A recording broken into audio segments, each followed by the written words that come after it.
Hello there guys, Feng here, and welcome to GamersGoMakers.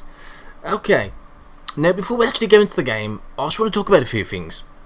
Firstly, this game is a complete and utter bastard for trying to record. For some reason Bandicam will not target it. I'm not sure if this game is in OpenGL or OpenCL or whatever, but for some reason it just won't capture it at all, which is really weird. Secondly, it's got no window mode, which is really odd for this type of game. And yeah, because it doesn't go into window mode, it does have problems trying to record with Bandicam, even when you're trying to capture it in a monitor. The problem with it is that the mouse just completely goes invisible. Really weird shit. So I'm using open broadcast software, which is the only thing I can really find that actually records it properly, whilst retaining most of the quality. So yeah. So I apologise if the quality is not up to scratch. Okay, so let's actually get on to the game, shall we? Enough nattering. Okay, so GamersGoMakers is a game making sim, very similar to that of a game dev story and game dev tycoon. So for those of you that have already watched my game dev tycoon let's play, well, probably know what this game's about. Now, when I first come across this game on Steam, I did check the forums. It's something you do as a gamer now these days. You should obviously check the backgrounds and just see what's going on. Anyway, there was a lot of hate about this game because it looked similar to Game Dev Tycoon. Well, guess what? Game Dev Tycoon got the same treatment because it looked like Game Dev Story. Yeah, bit of a weird odd mix there, isn't it? You know, it's weird because all the games, all three games, actually have different gameplay mechanics. So, you know, all it is really is that the art looks the same. And maybe it's just time to accept that these type of games prefer that art style. You know, that's just the way it is. Okay, so now that I've said that, we're going to crack on. So here's your settings. Yep. Not really much in settings. Again, a window mode would be really beneficial for this. It doesn't have one. So I'm always going to play in full screen, which is not great. So yeah, we're going to crack on to a new game. Okay, so perhaps the main thing that makes this different from Game Dev Tycoon is that there's competition. Competition does have a massive influence in this game. If, say for example, you make an action RPG and then a month later someone else does and is better than yours, it's going to reflect in your sales. You know, they will obviously go to, consumers will go to the one that's got the best score. Simple as that. You know, it's pretty obvious. Now, I have obviously played this. I think I've sunk about 7 hours into the game already on my laptop. I got to the early teens, which is quite far, and there's still a lot to do, even in the early teens from 1980s. So there's quite a lot of content in the game. So we're gonna go with Fengtastic as my company name. And play name is obviously Feng first, naturally. Now, I did play it on easy. Easy does seem quite easy. So, I think I'm actually going to go with Pro. We'll see how Pro goes. I'm probably going to absolutely completely fail. View mode full. Oh, wait. That wasn't there before, was it? Oh, we can change to window mode. Let's not do that because that's going to mess up the recording. So, we'll keep it at full now, I guess. But I have heard some issues about the window mode saves. So if you actually do go over window mode and you get to the point where you get new rooms, you can't actually see the room hotkeys anywhere because they're right at the bottom. So yeah. Okay, so let's actually customize. So we've got a few customizable options here. Yeah, let's go with that. Let's go with that. I'm happy with that. Okay, so what's our strengths? Well, I'm usually a man of gameplay, so I suppose my gameplay is going to be gameplay knowledge is going to be pretty good. Game engine, meh. Content design, game writing. I'll tell you what. Let's go with game writing and game engine. There we go. So that gives us a little bit of a boost. Okay, so now we need to choose our starting location, and this is going to give us quite a few benefits depending on where we start. So last time I started it in England, obviously that's where I live, you know, England. And people in the UK stick to their favourites, all trends last longer, which is pretty helpful to start off with. I've noticed though, as you progress through the game, it tends to not really matter that much on trends. So maybe we're going to go with some. Maybe Sweden might be a decent one actually. Development time would be pretty cool. 20% development time would be absolutely brilliant. And in fact, I think I'm going to go with that because some of the, especially when you get to the AAAs, the development times can get long. And because I can't actually pause the videos because we're using open broadcast software and not Bandicam, it does mean that development times might get a bit long. So we'll go with Stockholm. Okay. Sweet. Hello and welcome to GamersGoMakers. There we go. The 80s are back, and as you can see, first of all, you may decorate your office by picking wallpaper. Yeah, some groovy wallpapers, isn't there? I'm not too sure if these were done in the 80s, but yeah, they look fairly 80s, I guess. Oh, that one's nice. That's gonna hurt my eyes a little bit though. Let's go with a yeah, let's go with a boring one. There we go. Yeah, you're such a Grinch. Okay. Now go ahead and click on your character and start your business by creating your first game. Okay. So, oh my God, we only start off with 10 grand. Jesus, on easy you start off with 150. That is a massive decrease there. Yeah, we don't need a tutorial. I know what to do. Okay. So when you first start, you're not going to know that much. It's kind of similar to that of the other game dev games. You basically got to research stuff and train stuff to try and get to the to get more genres and stuff like that. Okay, so let's make like an adventure game first. Actually, let me see. I need to pick one that I know is gonna sell. So let's go for hack and slash. Okay. Now we need to decide on what platform we want. Now, as you can see, the market share of the Atapi is probably the highest, but it's also got a massive license cost that we just can't afford. It's got 50k license cost. Jesus. We'll make it for the Commodore, I think, or the Pair 2. No, we'll make it for the Commandor. Sorry, Commandor, not Commodore. Commandor. What should we call it? Should we call it a Diablo clone? Let's call it Diablo. Yeah, that sounds right. Diablo. There we go. You can add extra features to the game. Right now, your options are very limited, naturally, but they will increase quickly, and they do actually increase pretty quickly. Now, this is the thing, right?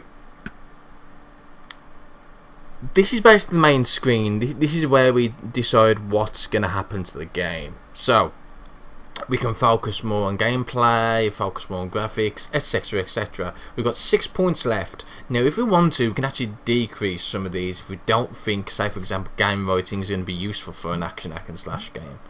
So, yeah. Right, let's go to, I think we can go with gameplay and the graphics and sound. Level design, probably. I'm not too sure about the content design. I don't think we'll go with that. I think we'll go with the game engine and gameplay.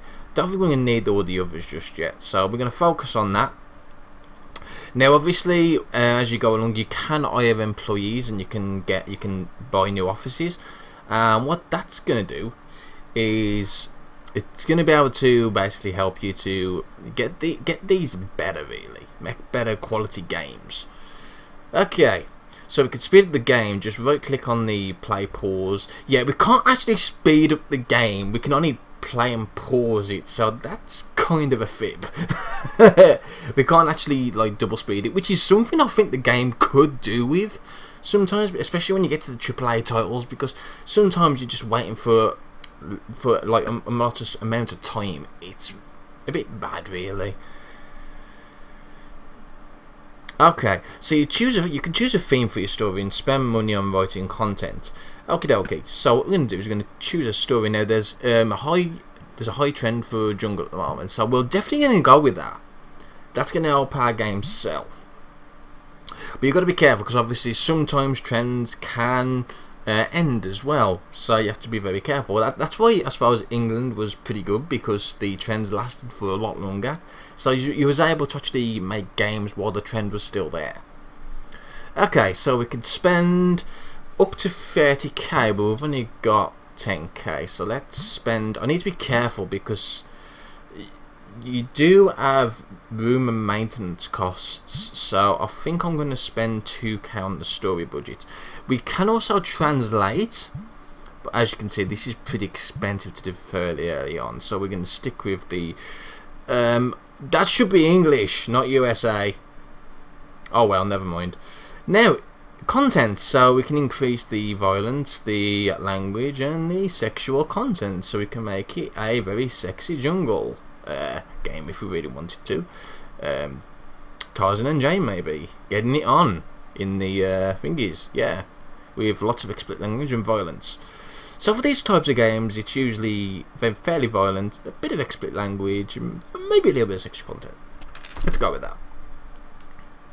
Now obviously early in the game there's nothing around that says the age of stuff, but as you gradually go into the years, you will get the age restrictions on certain types of games, like if there is full nudity and stuff like that, and if there's extreme violence. But we won't get to that just yet, I don't think, not until, I think it's 1983 or 84, can't quite remember. But as you can see, we've already got 4k in costs to run, 2 in running costs and 2 in working environments. Okie dokie. So as you can see, we're 77% done. Now we can design a case. Now this is actually really nice. I will admit, this is actually a really nice thing to do, design your own case. It's a really cool concept. It's something that Game Dev Tycoon didn't have. But, and here's the but, it doesn't really seem to do anything. If it increases sales, I have yet to see if it does or not. So we're going to go with that. I suppose mushrooms, yeah.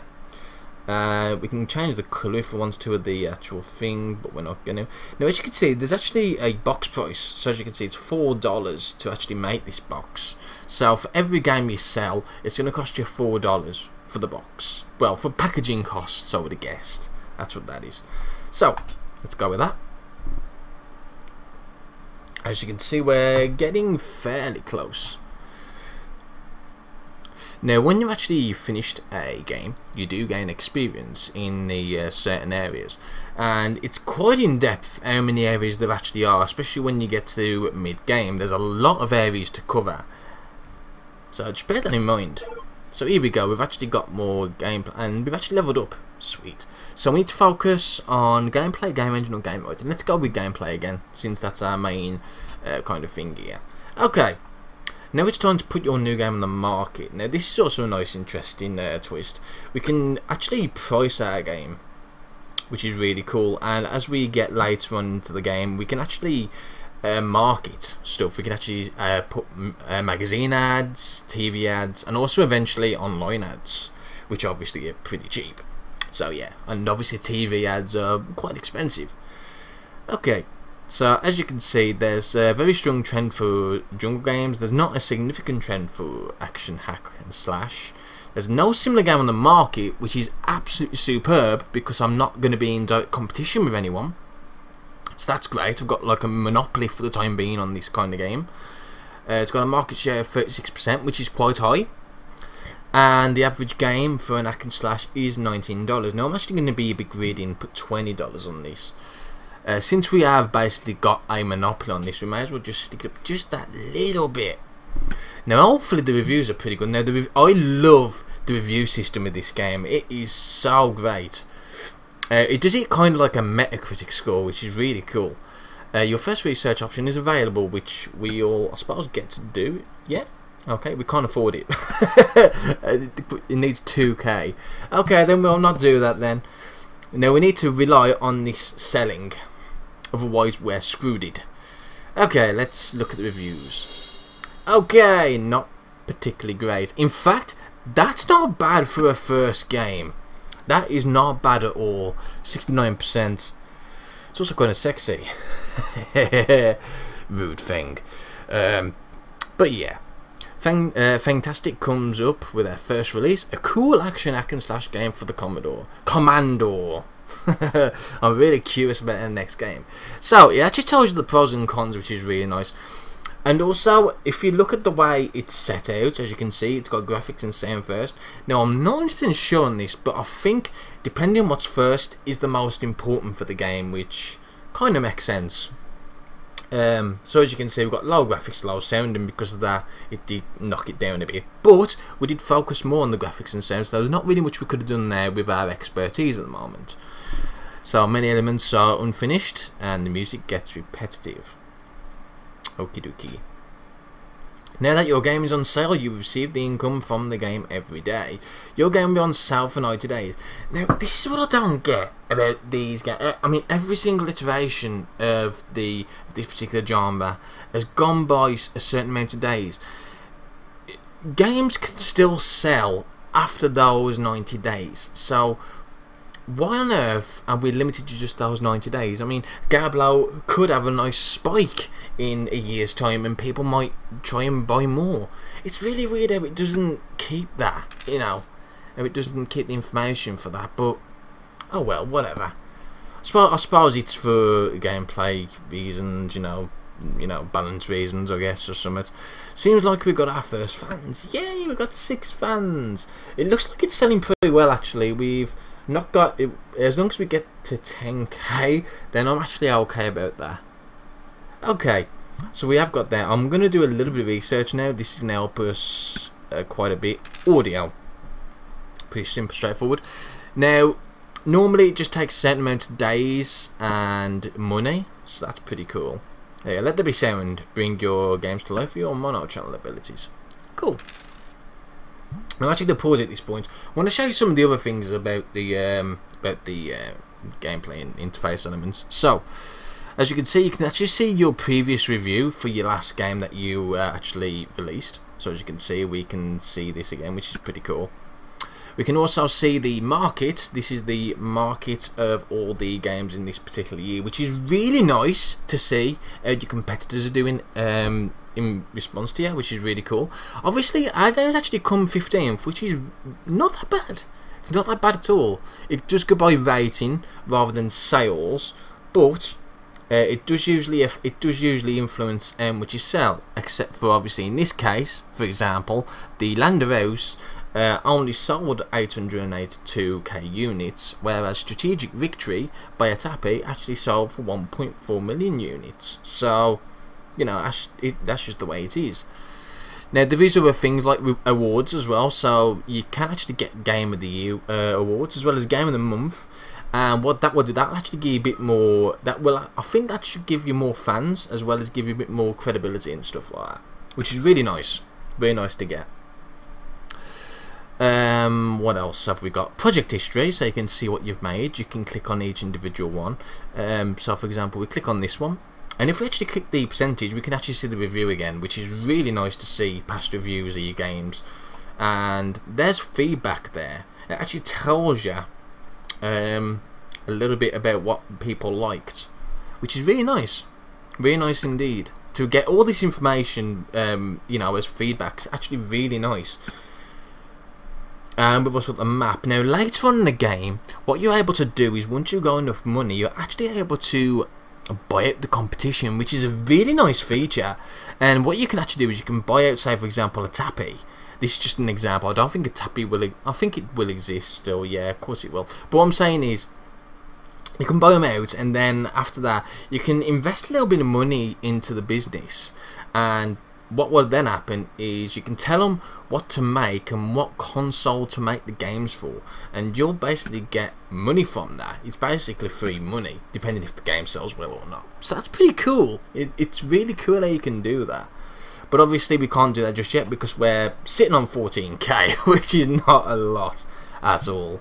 Okay, so now we've actually finished that. We're going to get straight onto our next project.